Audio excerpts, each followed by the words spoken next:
A beautiful evening to all of you, dear students. Fixed preposition के महामंथन day 5 में मैं आप सभी का स्वागत करता हूं। प्रेपोजिशन के इस मंथन में आप गोते लगा रहे हैं और निश्चित तौर पर इस गोते से आपको बहुत सारी मोतियां प्राप्त हो रही हैं, ऐसा मैं मानता हूं। तो इसे साझा करें, बहुत सारे लोगों तक शेयर करें, बहुतों तक यह वीडियो पहुंचे, मेरा भी हेल्प होगा, साथ साथ उनका भी हेल्प होगा। तो कंटिन्यू करते हैं आज के इस क्लास को।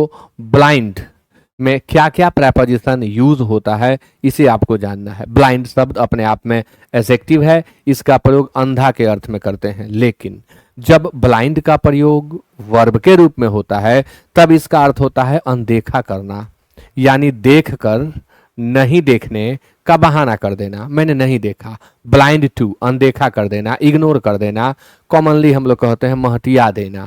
तो हाँ, ब्लाइंड अगर एक आंख से है तो ब्लाइंड इन वन आई होगा, यदि दोनों आंख से अंधा है तो blind of both the eyes होगा, और यदि देखकर महटिया दिया तो ब्लाइंड के बाद टू का प्रयोग करेंगे। यही आपके साथ यहाँ पर प्रेपोजिशन दिखाई पड़ रहे हैं, आप इजीली फील कर लेंगे। He is blind dash one eye, तो he is blind in one eye. हालांकि कुछ मतांतर आपको, अगर आप डिफरेंट राइटर्स को पढ़ते हैं तो मिल सकता है, बट यह बिल्कुल मंथित चीज है, मंथन करके आपके सामने, रिसर्च करके इन चीजों को मैं आपके सामने ला रहा हूं, बिना किसी शक संदेह के आप इन्हें लिखें, याद करें।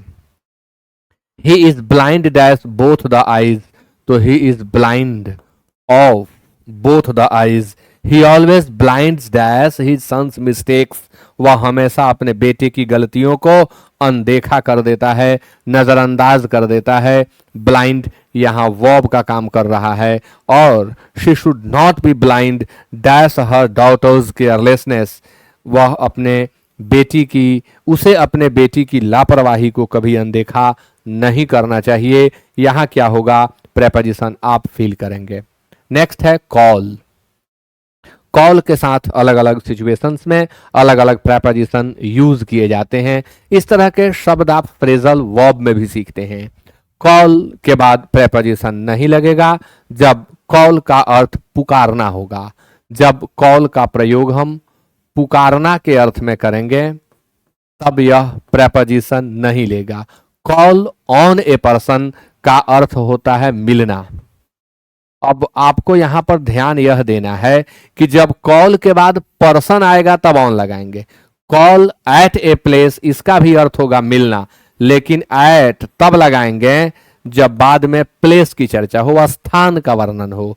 कॉल इन समवन, इसका अर्थ होता है बुलवाना। कॉल इन समवन का अर्थ होता है बुलवाना, और कॉल फॉर का अर्थ होता है की मांग करना।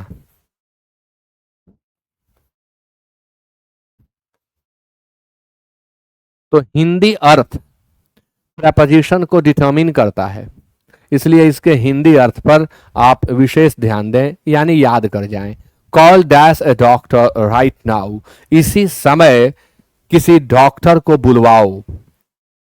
तो call in a doctor.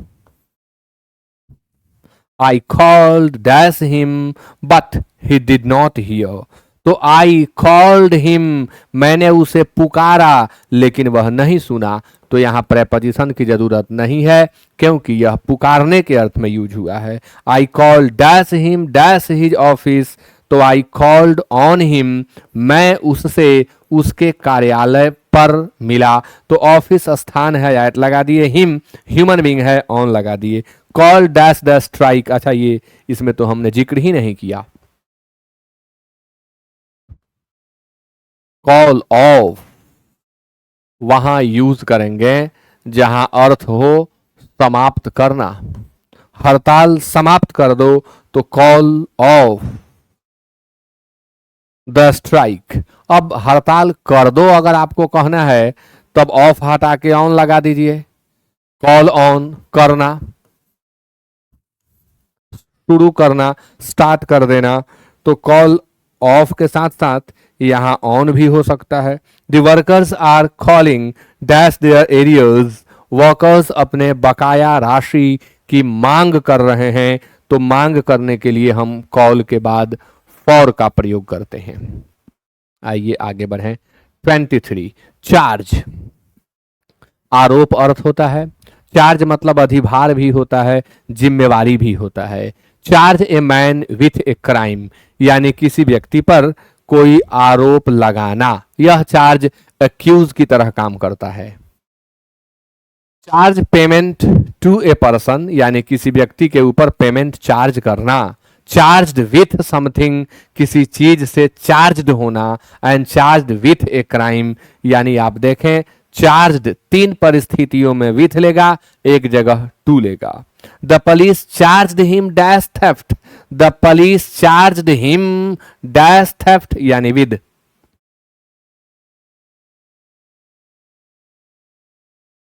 Her charges 1000 rupees, I am sorry हमने हर पर दिया ही है। He charges 1000 rupees dash every patient, यानी उसका चार्ज है, उसका शुल्क है 1000 रुपए। हर पेशेंट को वह 1000 रुपए चार्ज करता है, यानी अपने शुल्क, अपना फी 1000 रुपए लेता है। तो यहां हम टू का इस्तेमाल करेंगे शुल्क के अर्थ में। She was charge dash anger when her son had a hot argument with her, वह गुस्से में तमतमा गई, गुस्से से लाल हो गई, गुस्से से भर गई जब उसका बेटा उसके साथ हॉट आर्गुमेंट कर लिया। तो यहां चार्ज्ड विथ, नेगेटिव चीज से भर जाने के लिए चार्ज्ड विद का प्रयोग करते हैं। He was charge dash murder, यानी वह मर्डर का आरोपी था। तो चार्ज्ड विथ। इसी सेंस में हम अक्यूज्ड लगाते हैं, लेकिन जब अक्यूज्ड लगाएंगे तब ऑफ का प्रयोग करेंगे, चार्ज लगाएंगे तब हम विद का प्रयोग करेंगे, और कॉन्डेम्ड का इस्तेमाल करेंगे तब टू का प्रयोग करेंगे। 24 कॉम्पीट, रूट वर्ड कॉम्पीट है, जिसका एडजेक्टिव कॉम्पिटेंट हो जाता है, जिसका नाउन कॉम्पिटिशन हो जाता है, कॉम्पिटेंस हो जाता है। एक और एडजेक्टिव बनता है इसका कॉम्पिटिटिव, एडवर्ब बनाते हैं तो कॉम्पिटिटिवली, यानी कॉम्पीट रूट वर्ड से ही ये सारे शब्द बने हुए हैं। कॉम्पीट का अर्थ होता है प्रतिस्पर्धा करना या बराबरी करना। तो जब यह कॉम्पीट किसी व्यक्ति के साथ कोई करता है तो कॉम्पीट विद लेता है। किसी चीज के लिए प्रतिस्पर्धा कर रहे हैं, एक ही पद है और 10 लोग वहां पर फॉर्म फिल कर दिए या 10,000 लोग फॉर्म फिल कर दिए, तो उस पोस्ट के लिए सब एक दूसरे को कॉम्पीट कर रहे हैं, तो वहां पर फॉर लगेगा।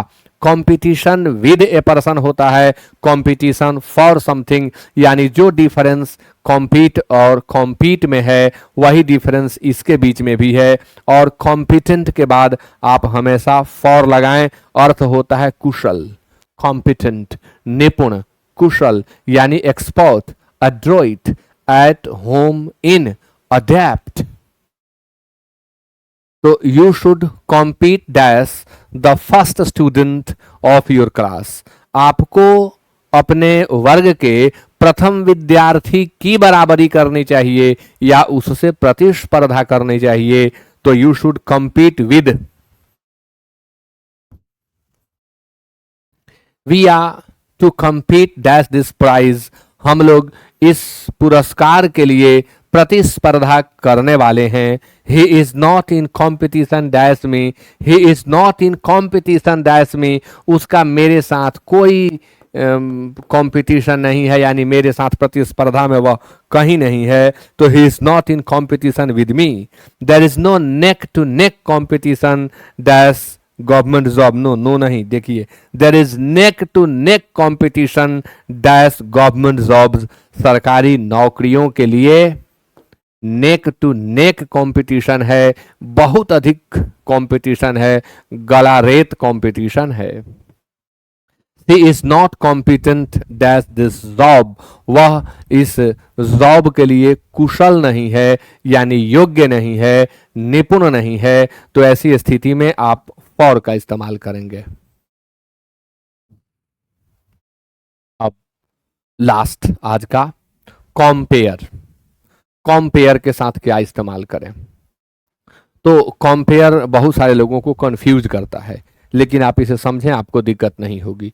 Compare a person with A person, यानी जब दो सिमिलर के बीच तुलना की जाए तब विद लगाते हैं, चाहे वो कोई थिंग हो, चाहे वो पर्सन हो, चाहे वो एनिमल हो। जब दो समान के बीच तुलना की जा रही हो तब आप विद का प्रयोग करें, लेकिन डिसिमिलर थिंग्स की तुलना की जा रही हो तो आप कंपेयर के बाद टू लगा दें। सेम कंपैरिजन के साथ भी होता है। अब यहां पर बीच में जब आ रहा है और टू शब्द दिया हुआ है तब आपको बिटवीन का प्रयोग करना है। कंपैरिजन ऑफ ये कोई खास नहीं है, का के की का अर्थ रख रहा है, बस वही। कंपैरिजन विथ समबडी, किसी व्यक्ति के साथ तुलना, यानी किसी व्यक्ति की किसी व्यक्ति के साथ तुलना, मैंने कहा कि सेम होता है, वही चीज है। और कंपेरेबल के बाद आपको हमेशा टू लगा देना है, इसमें कुछ सोचना ही नहीं है। जहां भी, अच्छा बताऊं आपको, जितने एबल वाले शब्द हैं, एबल से अंत होने वाले शब्द हैं, अधिकाधिक टू ही लेते हैं, 99.9%। We should not compare the students of rural area dash those of urban areas, यानी यहां हम विद्यार्थियों की तुलना विद्यार्थियों से कर रहे हैं, भले ही एक ग्रामीण क्षेत्र के हैं और एक अर्बन है यानी शहरी क्षेत्र के हैं, लेकिन विद्यार्थी की तुलना विद्यार्थी से कर रहे हैं, इसलिए हमें यहां विद का प्रयोग करना है। You should compare your answer books dash mine, आपको अपने आंसर बुक्स की तुलना मेरे वाली आंसर बुक से करनी चाहिए। तो आंसर बुक की तुलना आंसर बुक से की जा रही है, इसलिए यहां भी हम विद का प्रयोग करेंगे। Shakespeare compared his beloved dash moon, Shakespeare अपने प्रेमिका की तुलना चंद्रमा से किए, तो एक तरफ मून है और एक तरफ आदमी है, एक तरफ शेक्सपियर की प्रेमिका है, तो यहां पर हम डिसिमिलर वाला यानी टू का इस्तेमाल करेंगे। Dissimilar. There is no comparison dash you and him, ये तो बहुत बड़ा लॉजिक है। ब्लैंक के बाद एंड लगा हो, तुलना की बात हो रही हो, तो एंड के पहले बिटवीन ही होगा। The comparison dash one man dash another, the comparison of one man, किसी एक व्यक्ति की तुलना दूसरे के साथ, तो यहां विथ होगा। और this movie is comparable, comparable के बाद हमेशा टू का प्रयोग करते हैं। तो डे 5 महामंथन समाप्त होता है, फिर मिलेंगे डे 6 में। इसी के साथ आज का क्लास समाप्त। वीडियो को खूब साझा करें, हर वीडियो के लास्ट में बोलता हूं कि खूब साझा करें, बहुत सारे लोगों तक इसे पहुंचाएं, जरूर पहुंचाएं। With that it is over, thank you so much and good night.